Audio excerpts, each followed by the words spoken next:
हाँ, अब ये है ना IPv4, internet protocol V4, version V4। IP, हाँ ये वाला।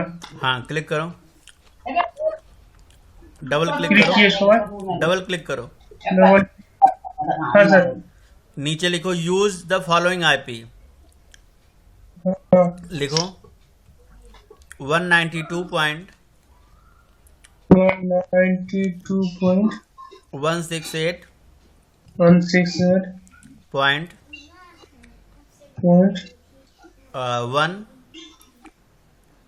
1 और फिर पॉइंट पॉइंट 12 लिख दो, 12 या 13, जो मर्जी तुम्हें लिख दो।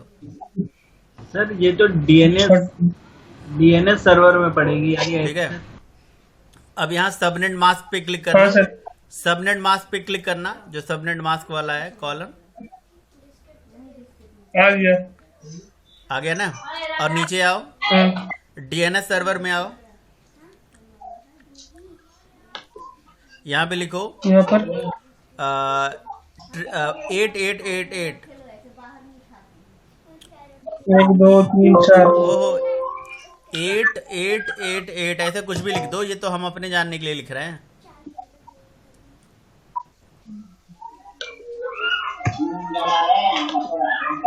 और नीचे हाँ लिख दो सर। 8844। 8 8 4 म्यूट कर लो यार, आवाज़ आ रही है, फिर मैं बताऊं तुम्हें, बहुत आवाज़ आ रही है। इसको अभी कुछ करना नहीं, समझाऊं फिर मैंने, देखो ये मैंने क्या करा, तुम्हारे सिस्टम का IP एड्रेस मैन्युअली दे दिया कि इसकी इसकी IP एड्रेस सर सर एक बात बोलूं? पहले समझा लेने तो फिर बात ही बोलोगे तुम। इस पर्टिकुलर सिस्टम का IP एड्रेस मैंने दे दिया कि भाई मैनुअली, कि भाई इस सिस्टम का IP एड्रेस मैंने खुद स्पेसिफाई कर दिया। और IP एड्रेस अलग अलग जगह पे होता है, जैसे जैसे मान लो कि तुम अपना वो चला रहे हो, वाईफाई कनेक्शन चला रहे हो, उसका अपना IP होता है, हर नेटवर्क का मतलब अपना IP होता है, समझ रहे हो। तो ये मैंने तुम्हारे लैन वायर के लिए स्पेशली दे रहा हूँ, लैन कनेक्शन ईथरनेट के लिए दे रहा हूँ, ठीक है ना। तो मैनुअली मैंने स्पेसिफाई कर दिया कि इसका IP 13 है, 13। नीचे सबनेट मास्क तो अपने आप आता है। और ये जो गेटवे मैंने 888844 दे दिया, तो ये गेटवे का मतलब ये हो गया, ये DSN सर्वर हो गया। मतलब अब ये है कि जैसे मान लो कि दो सिस्टम का IP होता है ना, तो IP से कम्युनिकेशन करने में थोड़ा सा समय लग सकता है, बट मैंने अपने इस मशीन का DNS सर्वर खुद स्पेसिफाई कर दिया कि मेरा ये है। तो अब वहाँ से जो पैकेट्स आएगा डायरेक्टली रिसीव हो जाएगा। मतलब इसको देना ऑप्शनल है, तुम यूज भी कर सकते हो, नहीं भी कर सकते हो। और ये 888 के जगह पे कुछ भी नंबर ले सकते हो। अब यही सेम चीज़ जो मैंने यहाँ पे किया, जैसे अपने उस सिस्टम में करोगे, है ना, 192.168.1, और जैसे यहाँ 13 दिया है, वहाँ 12 दे देना, 15 दे देना, जो भी दे देना, IP पता रहना चाहिए। सबनेट मास्क अपने आप आ जाएगा। और ये जो डोमेन है, ये पूरा सब कुछ सेम होगा। मतलब जो चीज़ यहाँ लिखा है यही सेम चीज़ वहाँ पे भी होगा, ये याद रखें। बस यहाँ पे 12 लिखा है, सॉरी 13 लिखा है, वहाँ 12 लिख देना, ठीक है ना। तो ओके ओके ओके कर देना। तो इस सिस्टम की IP और उस सिस्टम की IP आपने खुद मैनुअली स्पेसिफाई कर दिया, ईथरनेट की IP। अब आपने लैन वायर लगा ही रखा है, अब हम पिंग कराएंगे, ठीक है। तो आप पूछो क्या पूछना है।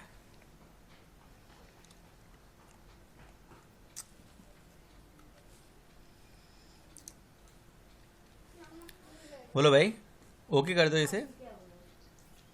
सर मैं ये पूछ रहा था हाँ, कि उसमें डायरेक्ट माई आईपी एड्रेस लिखेंगे सर, इंटरनेट जोड़ के, तो ऑटोमेटिक दिखा देता है ना सर ब्राउजर में? ब्राउजर में अपने आप IP दिखा देता है, मतलब माई आईपी एड्रेस बोल के लिखते तो। नहीं समझा मैं क्या कह रहे हो। सर वो गूगल की बात कर रहे हैं, गूगल पे दिखाता है एक आईपी एड्रेस, अगर माई आईपी एड्रेस डालो तो वो। अच्छा अच्छा अच्छा, वो अलग चीज़ है, ठीक है ना। और अभी जो मैं कर रहा हूँ इसको करिए आप, ओके कर ठीक दो है इसे, सर, इसी ओके कर दो ना इसे। सर नहीं सर, इसका टाइपिंग कर दिए 192। इसको तुमने हाँ। अच्छा अच्छा अच्छा, ओके फिर करना। 6 8 वन, इसमें यहाँ पर दे दे 14, हम्म 14 दे। याद रहे 14 दे मतलब, दे। और का इथरनेट पे दे रहे हो ना, ये याद रहे। हाँ हाँ। उसका बाद 8 to 8, 8, 8, 8, कैट हुए 8। नहीं सर, वो डीएनएस सर्वर में दे रहे 4 to 8, चार्टो क्या होता है? 4 मतलब 4 तो मतलब 4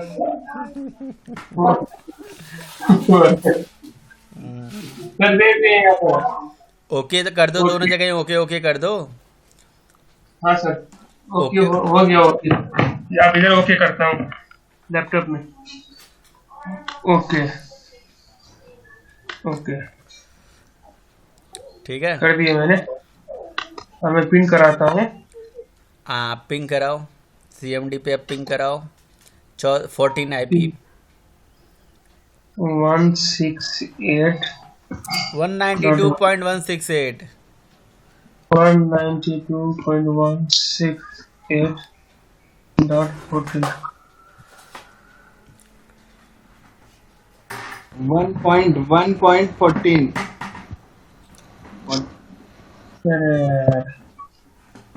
1.14 ये हुआ ना, ठीक है ना।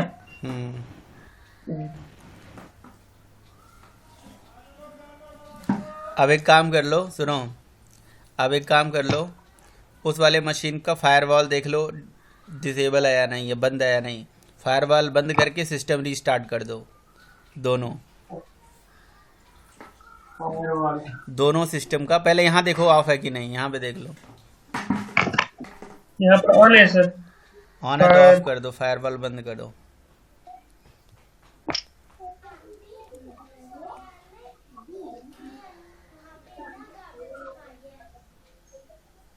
ये क्या हो गया।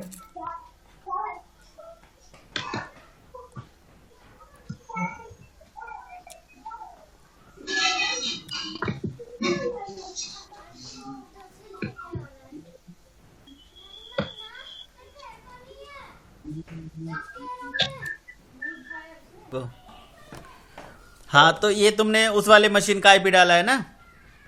हाँ हाँ रिप्लाई हो गया तो फिर छा गए तुम, और क्या चाहिए तुम्हें अब रिप्लाई हो अपने गया तो इसका वाले मतलब ये तो सेल्फ को अपने रिप्लाई वाले कर रहा है ना, ये सेल्फ को तो रिप्लाई करेगा ही। अब 14 दिखोगे तो इसका मतलब 14 उसका IP है ना, तो वो रिप्लाई कर रहा है, ठीक है। अब हाँ तुम सर। कोई भी एप्लीकेशन यहाँ चला दो, ठीक है, या वहाँ चला दो, यहाँ ओपन कर लो कोई भी ठीक है सर, मैं चलाता हूँ यहाँ सुनो, से। सबसे बेस्ट बताता हूँ तुम क्या करो। तुम तुम सर्वर चला लो, सबसे अच्छा ये है, सर्वर चला लो कोई एप्लीकेशन। सर्वर वाला हाँ, सॉकेट प्रोग्राम भी चला सकते हो या सर्वर वाला प्रोग्राम चला लो। सॉकेट वाला कैसे चला पाएंगे सर। तो सॉकेट वाला फिर वो प्रोग्राम डालना पड़ेगा, एक वहाँ पे क्लाइंट वाला या सर्वर वाला प्रोग्राम वहाँ डालना पड़ेगा। इसमें वेब ब्राउजर में। वेब ब्राउज़र में नहीं यार, तुम ही दम भाई तुम। अब तुम सब कुछ बंद, ये CMD पहले क्लोज कर दो, कोई ज़रूरत नहीं है, ठीक है। अब तुम्हारा दो मशीन एक दूसरे को जानने पहचानने लगा है, समझ में आई बात?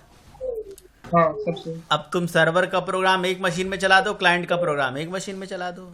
समझे कि नहीं समझे मैं क्या कह रहा हूँ? हाँ सर। हाँ, लेकिन अभी तुम अभी कौन सा एडवांस चलाओगे? एडवांस वाला चला लो, कोई बात नहीं। हाँ एडवांस वाला चलाना थोड़ा आसान है, क्योंकि बस तुम्हें IP से उसको वहाँ कॉल कर देना है। हाँ सर। ये समझ लो ऐसे ही होस्टिंग होती है, ऐसे ही डोमेन होस्टिंग जो भी कहानी है। अच्छा सर हम लोग का पास दो प्रोग्राम था ना सर, से क्लाइंट साइड सर्वर साइड का। तो सर्वर साइड को इस मशीन में कर देंगे, क्लाइंट साइड का उस मशीन में कर देंगे, उस मशीन से इस मशीन में वो करेगा चैटिंग। ऐसा ही होता है ना। हाँ,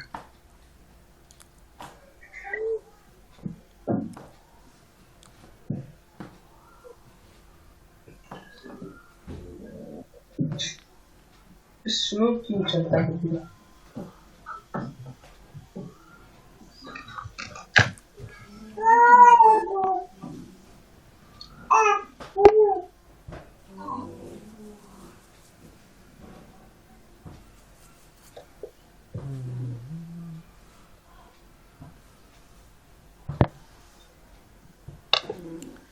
तो उसमें जावा नहीं पड़ा होगा, या तो प्रोग्राम बनाना, फिर वो भी चला लेना। खैर अभी इसको चला के देख लो। इसको चला कर देख लेते हैं सिर्फ, है ना। कोई डेटाबेस वाला चला लेना जिसमें डेटाबेस भी हो, सारा चीज हो।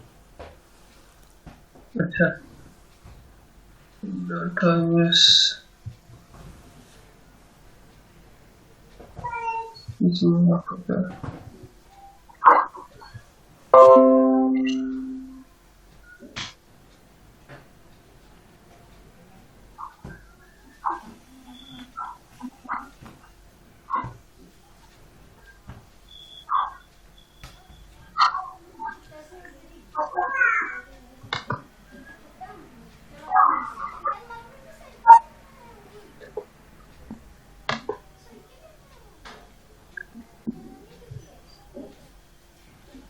और तुम्हें ये भी चलाने की ज़रूरत नहीं है। रिमूव ऑल कर दो। रिमूव ऑल क्यों नहीं किया यार? चलो ठीक, कोई बात नहीं, चल जाएगा। वैसे भी तुम्हें अब ये भी चलाने की ज़रूरत नहीं थी। तुम अपने अपने वार फाइल को सर्वर में डिप्लॉय भी कर देते, तब भी हो जाता। ठीक है, अब जहाँ लोकल होस्ट लिखा है वहाँ आईपी डाल दो अपना। देखो चल रहा है। कितना आईपी डालोगे? यहाँ पर? इस मशीन की आईपी 13 थी ना, 13। हाँ हाँ। हाँ तो 13 से चला दो। अब सर सेम यही कॉपी करके इसका आईपी उसमें डाल देंगे ब्राउजर में। अरे पहले लिखो तो सही।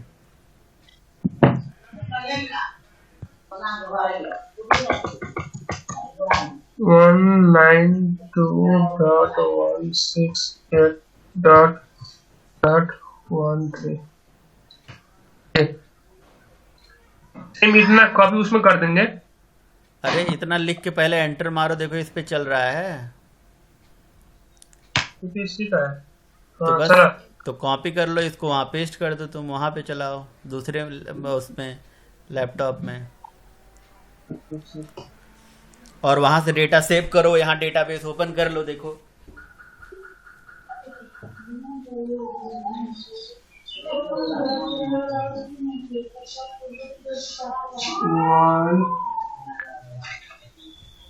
One nine to dot 168 dot 1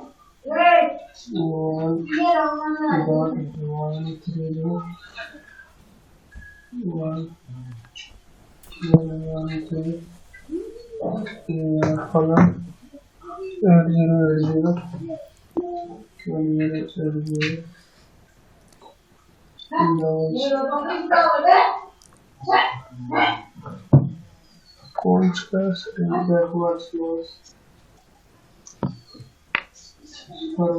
spelling mistake मत करना, अपर केस लोअर केस सब कुछ वैसे ही लिखना। डॉट भी गलती हो गया दिक्कत हो जाएगा। ठीक है सर। एड्स कैपिटल एच स्मॉल टीटी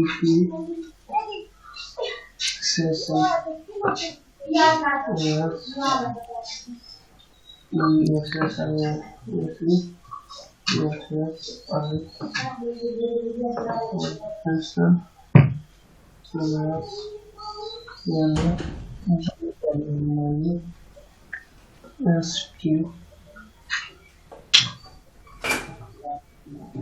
चला सर।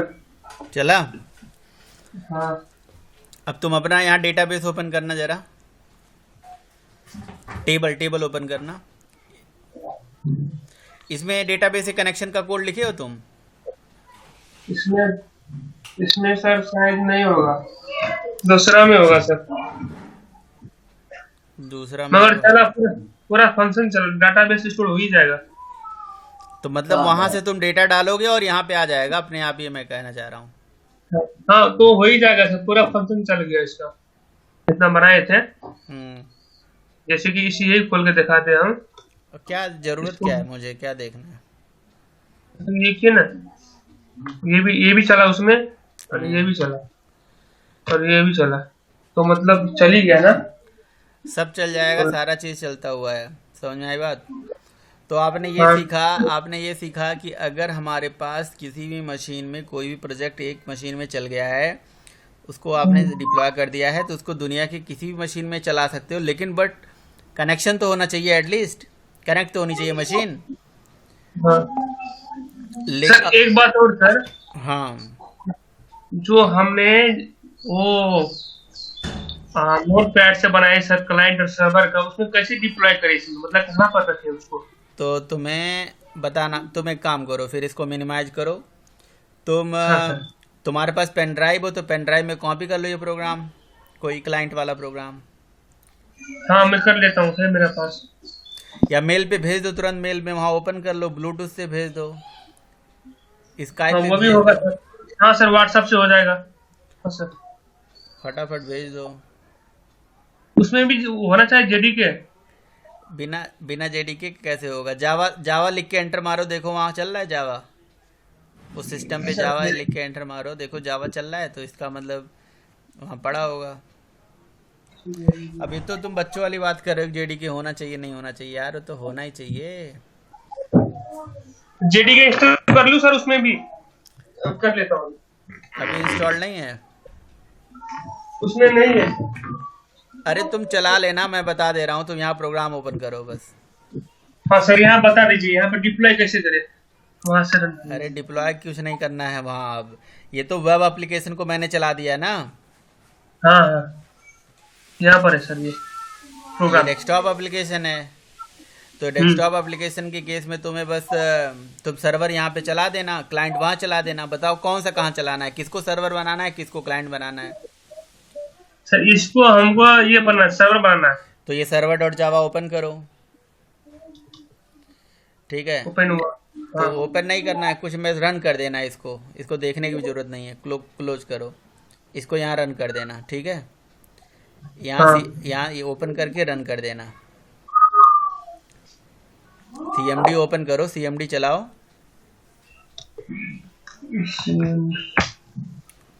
जावा।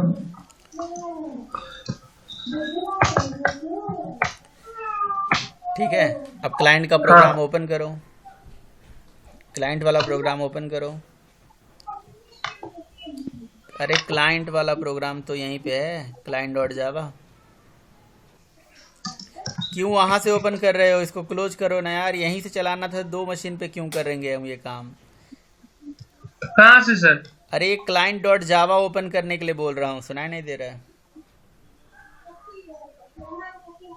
सीएमडी में?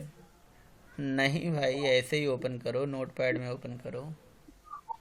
अच्छा, ओपन किया। अब ये जो क्लाइंट वाला प्रोग्राम है, इसको तुम उस मशीन में डाल देना, ठीक है।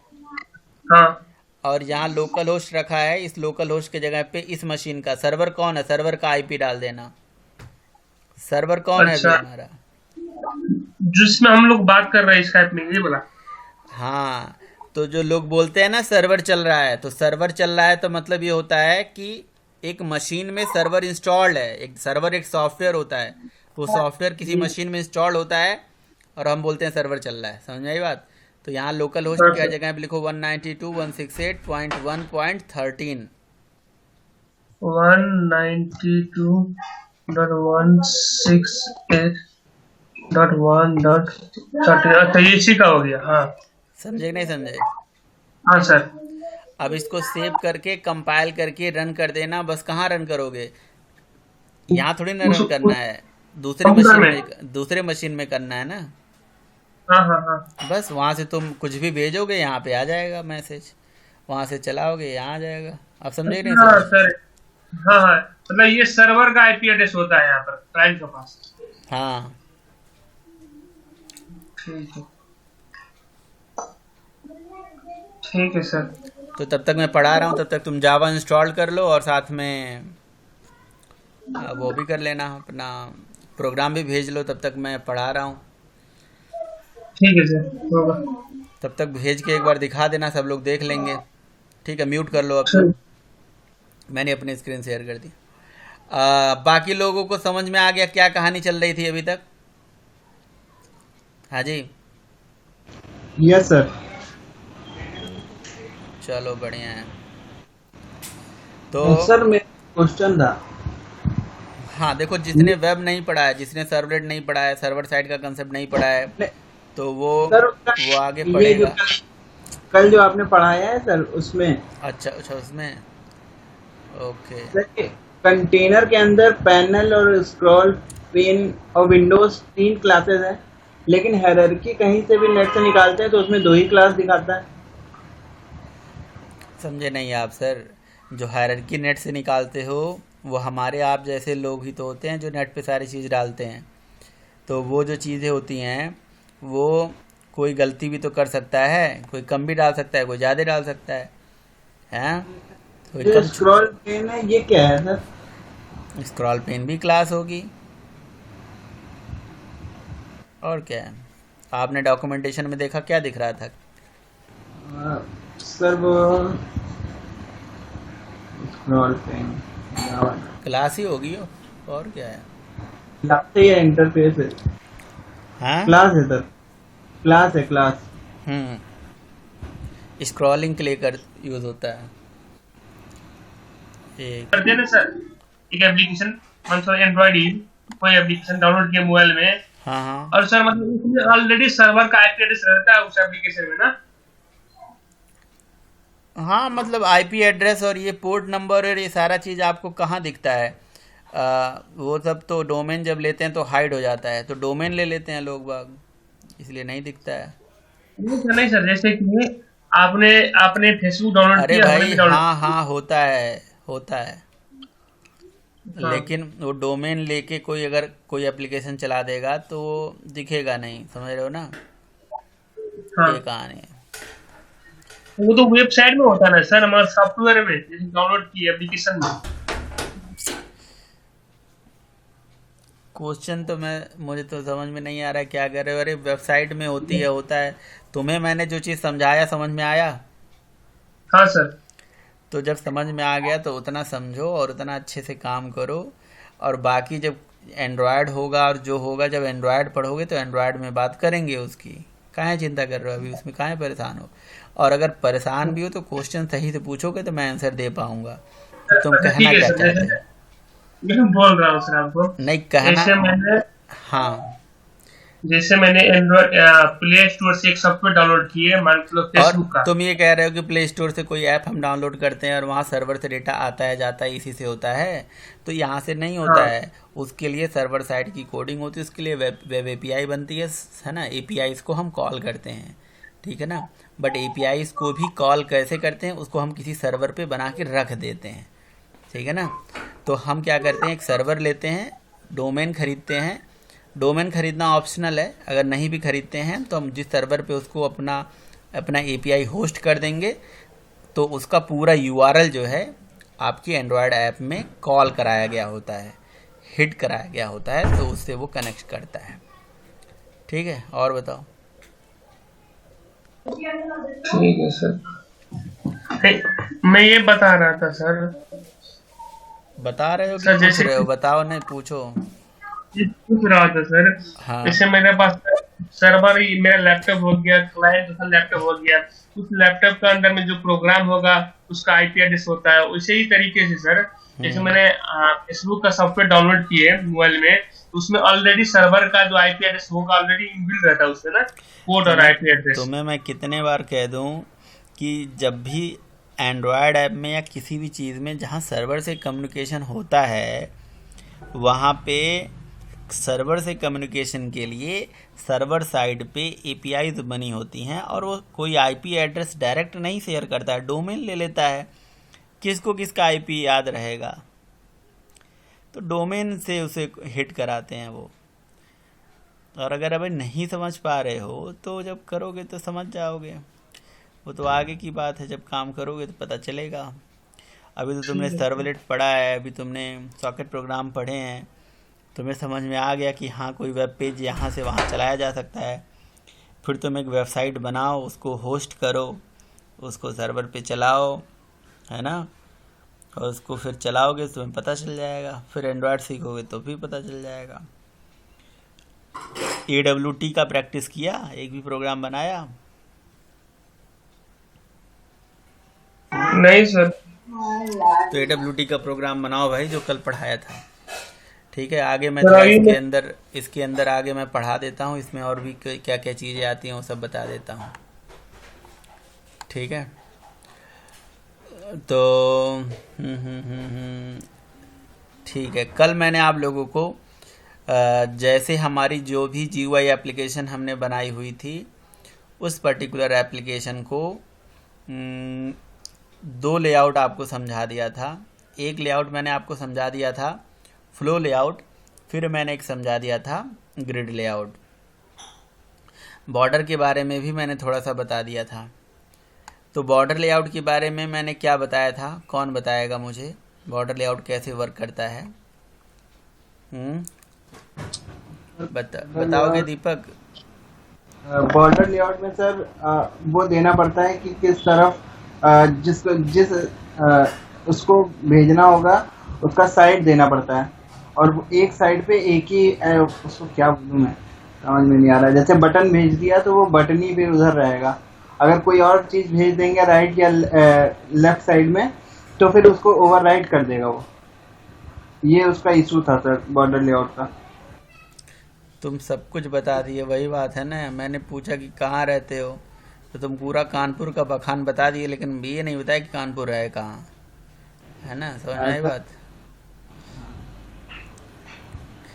तुम बताओगे कि जंतर मंतर देखा है कि नहीं, भूल भुलैया देखा है कि नहीं, बड़ा इमामबाड़ा देखा है कि नहीं, और फिर बाद में कुछ बता नहीं रहे फाइनल। हाँ, बॉर्डर लेआउट किस तरह से वर्क करता है, कौन बताएगा? अमन, तुम्हें आवाज आ रही है भाई? सर आ रही है। तो बॉर्डर लेआउट कैसे वर्क करता है बताओ। सर जो बॉर्डर लेआउट में हम कंपोनेंट ऐड करते हैं ना, तो हम जो बॉर्डर लेआउट में कंपोनेंट ऐड करते हैं सर, उनको किसी भी डायरेक्शन में, जैसे ईस्ट हो गया, वेस्ट हो गया, नॉर्थ साउथ, इन डायरेक्शन में सेट कर सकते हैं। बिल्कुल, आप ये बोल दो कि east west north south centre 4-5 direction होता है जो हमारा, उसी में ही हाँ जी सर। अरेंज हो सकता है। और फ्लो में कैसे अरेंज होता है? एक डायरेक्शनल फ्लो में, from left to right and top to bottom. ठीक है, तो अगर मैं बॉर्डर लेआउट का ऑब्जेक्ट बना के डालूंगा, मैंने बॉर्डर लेआउट का ऑब्जेक्ट बनाया और सेट लेआउट के अंदर यहाँ पे मैंने बॉर्डर लेआउट का ऑब्जेक्ट पास कर दिया, और जो हमारा ऐड मेथड है इसमें मैंने बॉर्डर लेआउट डॉट ईस्ट लिख दिया। तो ये मैंने किस पे चलाया? मैंने लेवल 1 को ईस्ट भेज दिया, तो मेरा लेवल 1 ईस्ट चला गया, टेक्स्ट फील्ड 1 वेस्ट चला गया। तो इस तरह से मतलब बॉर्डर लेआउट में 6 कंपोनेंट जा सकते हैं टोटल, एक ईस्ट, एक वेस्ट, एक नॉर्थ और एक साउथ सेंटर भी। ठीक है, और एक डायरेक्शन में एक ही कंपोनेंट जा सकता है। इसका मतलब वाया बॉर्डर लेआउट आप केवल 5 कंपोनेंट्स को ही दिखा सकते हो, 5 कंपोनेंट्स को शो करा सकते हो। ठीक है, तो ये दिक्कत हो गई। तो इसी प्रॉब्लम को सॉल्व करने के लिए हम पैनल का सहारा ले सकते हैं, समझ रहे हो आप? तो देखो मैं कैसे सहारा लूँगा पैनल का। तो मैं क्या करूँगा, यहाँ पे लिखूँगा panel, P is equals to new panel. Panel का ऑब्जेक्ट बनाया, इंपोर्ट कर लेते हैं। तो पैनल एक ऐसा रेक्टेंगुलर एरिया है, पहले इसको फ्रेम पे ऐड कर लीजिए, f.add। ठीक है, मैंने फ्रेम पे पैनल को ऐड कर लिया। तो panel is just like a mobile का जो पैनल होता है वो, ये अभी आपको फ्रेम के ऊपर है, दिख नहीं रहा है आपको। अब जैसे फ्रेम का कलर है येलो और पैनल का कलर सेट कर दो, सेट बैकग्राउंड कलर, और कलर डॉट आप पैनल का कलर कर दो पिंक। ठीक है ना, और एप्लीकेशन को रन करो। ये देखिए, तो देख सकते हो आप, दिख रहा है आप लोगों को पैनल का कलर क्या हो गया, पिंक हो गया, यानी कि फ्रेम के ऊपर पैनल ऐड हो चुका है। अच्छा, अब मैं क्या करने वाला हूँ, ध्यान से मेरी बात देखिएगा आप लोग। मैं पैनल पे क्या करने वाला हूँ, पैनल के ऊपर ऐड करूँगा कंपोनेंट। मैंने पहला लेबल ऐड कर दिया, ठीक है, यानी कि लेबल 1 और टेक्स्ट फील्ड 1, लेबल 1 और टेक्स्ट फील्ड 1 मैंने पैनल पे ऐड कर दिया। आपकी इच्छा है कुछ और भी कर सकते हो, जो भी आपको ऐड करना वो ऐड कर लो पैनल पे। अच्छा, एक चीज़ और मैं आपको बताना चाहता हूँ, फ्रेम का जो बाय डिफ़ॉल्ट लेआउट होता है हमारे जावा में, एक फ्रेम का बाय डिफ़ॉल्ट लेआउट कौन सा होता है? फ्लो होता है, बॉर्डर होता है, ग्रिड होता है, या क्या होता है डिफ़ॉल्ट लेआउट? बॉर्डर होता है sir, border layout. Border layout ही होता है, और बॉर्डर लेआउट में सारे कंपोनेंट सेंटर में ऐड होते हैं, ठीक है। तो अगर आपको याद हो तो जब हम कोई लेआउट नहीं लगाते हैं ना, तो वो बॉर्डर ही रहता है बाय डिफ़ॉल्ट, और बॉर्डर का बाय डिफ़ॉल्ट सेंटर वाला काम करता है। तो जब हम कोई भी लेआउट में यहाँ पे नहीं लगा रहे थे और लेआउट को नल कर दे रहे थे और ना ही कोई सेट बाउंड्स यूज कर रहे थे, तो बाय डिफ़ॉल्ट आपका जो एप्लीकेशन चलता है ना, वहाँ पे वो बॉर्डर लेआउट एक के बाद एक कंपोनेंट को लेके जाता है, तो जो सबसे लास्ट में ऐड होता है वही दिख जाता है, ठीक है। लेकिन जो पैनल है ना, इसका डिफ़ॉल्ट लेआउट होता है फ्लो लेआउट, समझ रहे हो? पैनल का फ्लो होता है, मतलब मैंने 2 कंपोनेंट ऐड किया तो ये एक डायरेक्शनल फ्लो में ऐड हो जाएगा। समझ रहे हो मैं क्या कहना चाह रहा हूँ? मतलब पैनल के ऊपर ग्रिड लेआउट भी चला सकते हो, तुम्हारी इच्छा है। कैसे देखते हैं भाई, पी डॉट सेट लेआउट चलता है कि नहीं चलता है? सेट लेआउट चल रहा है, तो सेट लेआउट चल रहा है तो इसमें अपना लेआउट पास कर सकते हो आप, ठीक है ना। लेकिन बाय डिफ़ॉल्ट ये फ्लो लेआउट का यूज करके पैनल पे मैंने 2 चीज़ें ऐड कर दी। 2 ऐड करो, 3 यूज करो, 10 यूज करो, 20 यूज करो, जो आपको इच्छा है वो ऐड कर लो, ठीक है। अब जैसे मैं पैनल यूज करता हूँ ऐसे ही विंडो भी यूज हो जाता है, विंडो क्लास। बट विंडो अकेले यूज नहीं हो सकता, पैनल अकेले यूज नहीं हो सकता, विंडो अकेले यूज हो जाता है, ठीक है। फिर मैं क्या करूँगा पता है, मैं इस पैनल को इस फ्रेम पे जब मैंने पैनल को ऐड किया, यहाँ कॉमा लगाया और यहाँ पे लिख दिया मैंने बॉर्डर लेआउट डॉट ईस्ट, तो हुआ क्या पता है, हमारा पैनल ईस्ट डायरेक्शन में चला गया, ठीक है। आप देख सकते हो इसे, देखा? लेबल और आपका टेक्स्ट फील्ड ईस्ट डायरेक्शन में जाके स्टोर हो चुका है। दिख रहा है कि नहीं दिख रहा है? ठीक है, तो अब 1 भेजो, 2 भेजो, पैनल के अंदर ग्रिड लेआउट यूज कर लो, पैनल को सेंटर में लेके आ जाओ, वो आप सब कर सकते हो, समझे अमित? जैसे तुम कल पूछ रहे थे ना कि जैसे बीच में ले आके हमें अगर उसे सब कुछ मिनिमाइज मैक्सिमाइज जो भी करना है उसमें आप काम कर सकते हो, कहने मतलब ये है, ठीक है, ओके। तो मैंने 1 पैनल बनाया, 2 बनाओ, 3 बनाओ, 10 बनाओ, जितने भी पैनल भेजने हैं, मतलब 5 पैनल तो ऐड ही कर लोगे, एक ईस्ट में, एक वेस्ट में, एक नॉर्थ में, एक साउथ में, आप अपने हिसाब से ऐड सेंटर में ऐड कर सकते हो। मैंने पैनल का कलर सेट कर दिया ग्रीन। अब इस पैनल का जो ऑब्जेक्ट है वो मैंने ले लिया, सॉरी ये पिंक ही रहने दो, नीचे ग्रीन करते हैं, है ना। ये पैनल का ऑब्जेक्ट मैंने ले लिया P1, ठीक है। ये हो गया हमारा लेबल 2 और टेक्स्ट फील्ड 2, और ये P1 पे ऐड कर दिया, P1 पे, और P1 डॉट ग्रीन पैनल 1 यहाँ भेज दिया, और इसको भेज दिया मैंने वेस्ट में। ऐसे ही आप एक नॉर्थ और एक साउथ और एक सेंटर इस तरह से भेज सकते हो, ठीक है।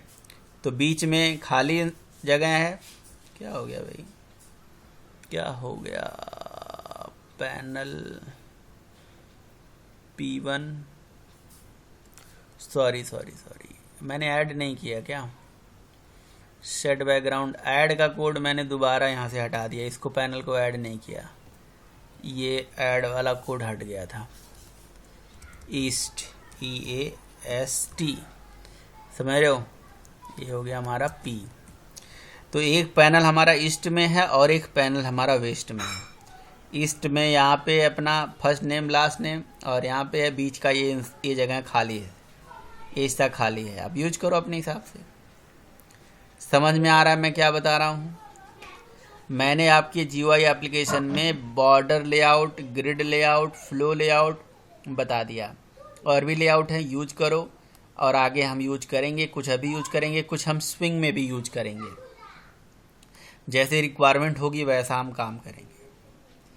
और रही बात ये कोडिंग की, ये जो कोडिंग मैं कर रहा हूँ, ये इस तरह से कोडिंग करके आप एक GUI एप्लीकेशन बना सकते हो, अच्छी चीज़ है। लेकिन अगर आप इस तरह से GUI एप्लीकेशन नहीं बनाना चाहते हो, आप कोडिंग नहीं करना चाहते हो, ड्रैग एंड ड्रॉप करके काम करना चाहते हो, तो ड्रैग एंड ड्रॉप करके भी काम कर सकते हो। इसके लिए आपको कोई भी आईडी में, जैसे स्पेशली अगर मैं बताऊँ GUI के डेस्कटॉप एप्लीकेशन के लिए स्विंग का यूज करा जाता है, तो स्विंग का यूज करके मैं आपको आगे बता दूंगा कैसे। और स्विंग में भी मैं आपको एक नेटबीन्स करके आईडी आती है ना, उस नेटबीन्स आईडी से आपको ड्रैग एंड ड्रॉप वाला भी तरीका बता दूंगा। अब आप बोलेंगे सर नेटबीन्स आईडी क्यों ड्रैग एंड ड्रॉप इक्लिप्स में नहीं होती है? तो इक्लिप्स में बाय डिफ़ॉल्ट उसकी प्लगइन नहीं दी जाती है ड्रैग एंड ड्रॉप के लिए, है ना। लेकिन ड्रैग एंड ड्रॉप तरीका सही भी नहीं होता है, और अगर आप प्लगइन वगैरह डालो, मैंने भी कभी देखा नहीं है चला के, बट ये है कि प्लगइन डालोगे तो काम हो जाएगा। नहीं तो आप नेटबीन्स जो है वो आप डाउनलोड कर सकते हो और इस पे काम करने के लिए। बात समझ में आ रही है? तो यस सर, मैंने पढ़ा है। चलो ठीक है, बढ़िया है, गुड है। तो फिलहाल अभी AWT समझ लो कि ख़त्म हो गया। अब AWT ख़त्म इसलिए मैं बोल रहा हूँ क्योंकि यार जो काम AWT में करना है वही काम स्विंग में करना है, ठीक है। तो इसलिए मैं AWT को ज़्यादा नहीं पढ़ाने वाला हूँ, बस इतना ही आपके लिए काफ़ी है। आपको GUI प्रोग्रामिंग आ गई, आपको फ्रेम बनाना आ गया, आपको लेआउट का कंसेप्ट समझ में आ गया, ठीक है। अब जैसे मुझे बनाना है मेन्यू बार, मेन्यू आइटम, है ना, टैब बनाना है, या मतलब जो भी आपको एक GUI में कोडिंग समझ में आ रहा है कि मुझे ये करना है। जैसे मान लो आपको चैट सर्वर बनाना, जो मैंने आपको अभी दिखाया, लास्ट टाइम पे आपको दिखाया था, वैसा चैट सर्वर का GUI क्रिएट करना है आपको, तो AWT में भी कर सकते हो, स्विंग में भी कर सकते हो। क्या डिफरेंस है आगे डिस्कस करेंगे हम, है ना। तो वो हम मतलब जब दो जगह पढ़ने का क्या फ़ायदा है? अब यहाँ पे भी मेन्यू होती है, वहाँ पे भी मेन्यू होता है, यहाँ मेन्यू होता है, वहाँ जे मेन्यू होता है, यहाँ बटन होता है, वहाँ जे बटन होता है ना। और डिफरेंस एक लाइन का है, बस आपको समझाऊंगा तो आपको समझ में आ जाएगा क्या डिफरेंस है आगे। तो ठीक है, चलिए, अच्छी बात है। फ़िलहाल अभी तक का कोई दिक्कत हो तो आप पूछ सकते हो। अगर आपको ये सारी चीज़ समझ में आ गई हो तो मैं आपसे ये एक्सपेक्ट कर रहा हूँ कि आप एक कैलसी यानी कि एक कैलकुलेटर बढ़िया UI उसका रेडी करिए, है ना। ये आपके लिए असाइनमेंट हो गया, ठीक है। करने के लिए आप फ्री हो, आप लिबरेट हो, आप कोई भी काम करो, आप कोई भी चीज़ स्टार्ट करो। आप स्टार्ट करो कि मुझे अपनी लाइब्रेरी को मैनेज करने का सॉफ्टवेयर बनाना है जी, मुझे मेडिकल स्टोर है उसको मैनेज करने का सॉफ्टवेयर बनाना है जी। तो आप जो आपको काम करना है आप फ्री हो, स्टार्ट करो। सोचो कि सर मैंने ये UI बना ली है, या मुझे ये UI बनाना है, तो मैं ये कैसे काम करूँ, ठीक है। तो लेकिन मैं अपने तरफ से जो छोटा सा भी काम दे रहा हूँ, एक कैलकुलेटर बनाइए ताकि आप बिजनेस लॉजिक थोड़ा लगाना सीखिए, ठीक है। अब बिजनेस लॉजिक लगाने के लिए कैलकुलेटर का UI आपको कैसे तैयार करना है,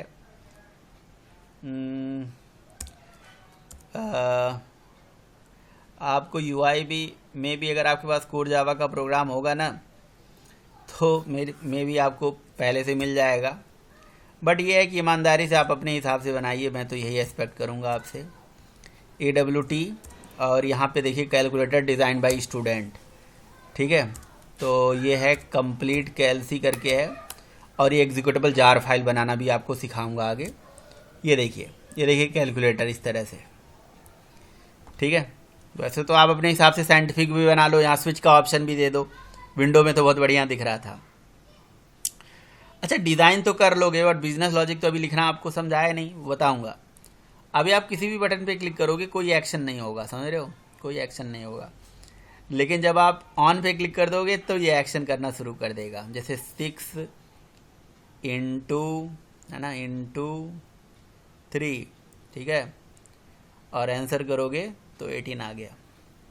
करो, मतलब जो भी करना है एक्शन करो, राइट। तो इस तरह से आप एक GUI बना सकते हो, काम कर सकते हो इस पर, ठीक है। तो GUI तो चलो बन जाएगा, UI आप रेडी करो। UI के बाद जब मैं आपको बिजनेस लॉजिक बताऊंगा तो आपको सारी चीज़ें समझ में आ जाएंगी। तो क्वेश्चन ये है कि सर वो बिजनेस लॉजिक कैसे इंप्लीमेंट करा जाए। AWT तो सर समझ में आ गया जी, इसमें कैसे कोडिंग होती है। AWT में आपको क्या करना है, आपको कुछ नहीं, एक फ्रेम बनाना होता है। फ्रेम के अंदर फ्रेम को साइज सेट करना है, विजिबिलिटी सेट करनी है, फिर आपको उसका बैकग्राउंड सेट करना है, कंपोनेंट्स जो जो लगाने हैं, बटन लेवल टेक्स्ट फील्ड वो डिसाइड कर लेना है, उनके ऑब्जेक्ट्स बना लेने हैं, फ्रेम पे ऐड कर देने हैं। लेआउट का कंसेप्ट होता है, या सेट बाउंड्स कर लीजिए, ये कंसेप्ट होता है ओवरऑल। सर इसमें कलर अपने उससे नहीं डाल सकते हैं, यही कलर मिलेंगे? कौन से कलर? ये जो कलर इसमें येलो और या ये लिखे हैं, यही डाल सकते हैं? हाँ, कलर ऐसे कोड ऐसे ऐसे डॉट लगाओगे तो खानदान आएगा। कलर कौन कौन से हो सकते हैं? हाय कम कलर नहीं है, इतने हैं। कोड लगा के नहीं डाल सकते सर? हाँ, कोड भी डाल सकते हैं आप, कोड भी डाल सकते हैं। ये तो स्टैटिक कांस्टेंट है, इनकी अपनी एक वैल्यू भी होगी। जी सर, इन हाँ वही वैल्यू की बात कर रहा हूँ मैं। वैल्यू डायरेक्ट डाल सकते हैं? ये स्टैटिक कांस्टेंट की कुछ ना कुछ वैल्यू होगी, बिल्कुल वैल्यू भी डाल सकते हैं, कोई दिक्कत नहीं है ना। सर गेट बैकग्राउंड क्या होता है?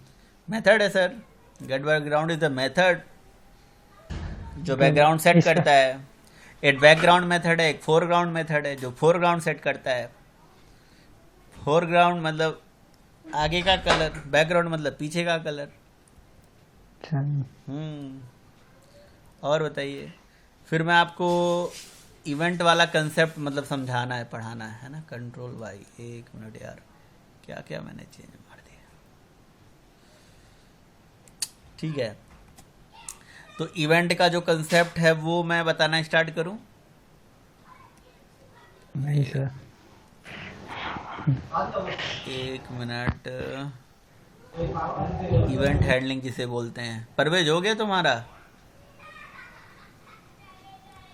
चलो हो जाएगा। हाँ सर, हो गया सर। चल भी गया सर जावा तो इंस्टॉल हो गया है सर। उसका जो वो करते हैं ना हम लोग,